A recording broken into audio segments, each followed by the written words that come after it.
It's your girl Ro in the building, and I'm here to welcome. Hey guys, and welcome back to my channel. In today's video, I'm going to share with you how to make these beautiful yellow candy apples.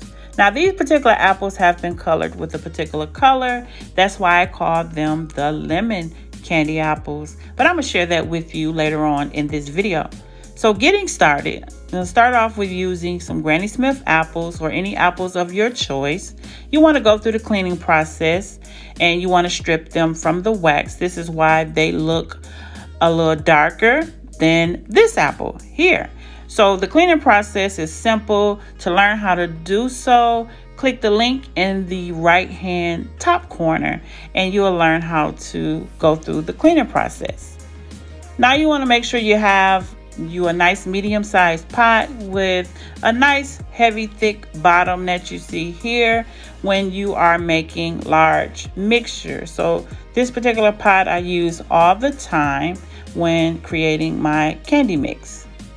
You want to get you a nice thermometer. This is a candy thermometer, and you want to cook your mixture to 300 degrees. You want to make sure the tip of it does not touch the bottom of the pot, and you just clip it on to the side of your pot and making sure that it doesn't touch the bottom to give off a false reading. You want to make sure you have a nice silicone spoon, spatula to stir your mix. You're going to have some paper straws and some apple sticks. And the size that I use for my apples are a 6.5 by 5.0. The 6.5 is in the length and the 5.0 is the width. And you want to make sure you have this size to fit in your decorated straws. And as you see the little wood fall off of there or peel off, just take it off and put it off to the side because that happens at times. Now you want to get you some liquid gel food coloring, and the color I'm using is lemon yellow, and I'm going to use a liquid gel white to go with the coloring, and both are from Chef Masters. I'm also using my induction cooktop, and this is what I use in a lot of my videos that you see, and it is very easy to use. It is beginner friendly. These are the digital components that you see here. It's an electric cooktop and I love it, and I will leave the link in the description box below. So getting started with our apples, after your apples have set for 24 to 48 hours, you want to dry them completely and then insert your apple sticks. Now I insert just enough to just halfway point and then apply my paper straw, which is whatever decorated straw you want to use, but we're using yellow. And once you insert, you want to take you a towel and dry right off at the top as you see here, but make sure they are inserted halfway and not all the way through so you won't get a hole at the bottom of your apple. Now the reason you need to wipe off around the top core of your apple is because once you insert, there may be some juice that retracts back, and you want to clean all that juice that may pop up at the top of that apple because it will create a bubble, and you don't want that when you're dipping your apples in your candy mixture.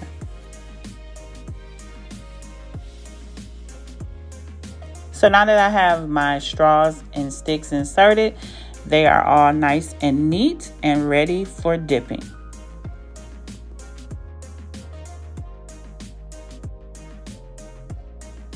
Now in this video, I'm going to be creating a larger mix because I have larger apples. So I'm adding in 6 cups of sugar, 1.5 cups of water, and 1.5 cups of light corn syrup. So for this particular recipe, because I'm using larger apples, I'm able to cover 14 to 16 large apples with this particular recipe. Now, if you choose to use medium to small apples, you can cover between 18 to 24 apples. It just depends on the size of the apples that you are going to dip with this particular recipe. Now, because I'm using a larger recipe, then I'm required to add in more of the food coloring. So I'm adding in 14 to 16 drops of the lemon yellow, and then I'm going to add in a total of 5 drops of the liquid gel white. I started off with 3 drops, and then I'm going to come back and add 2 more.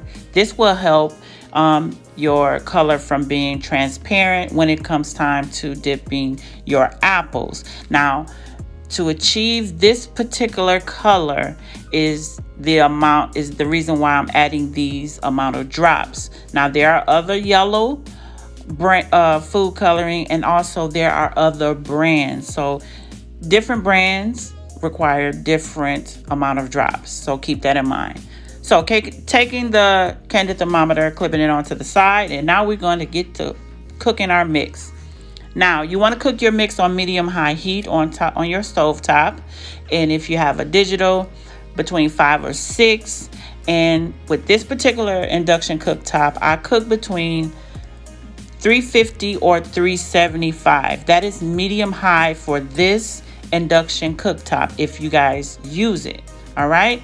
Now, if you have any crystal start to crystallize on the side, you don't want your mixture to crystallize. So you want to take a basin brush and wet it and just get some of remove all that extra sugar that you see here on the side of your pot.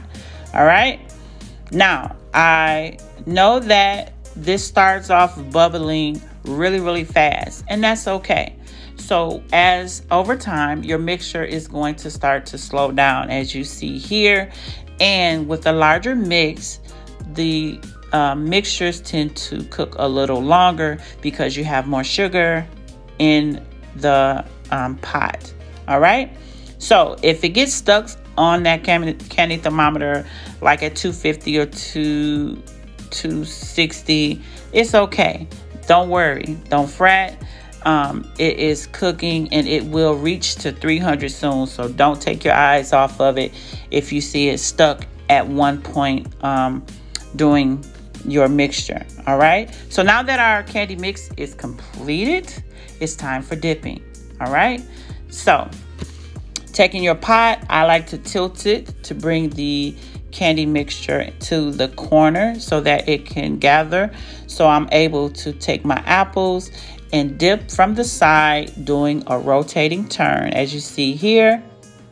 Once you do that, bring your apple straight up to drain any excess off your apple, and then scrape the side of the pot to remove the excess. And then you want to place onto a silicone mat,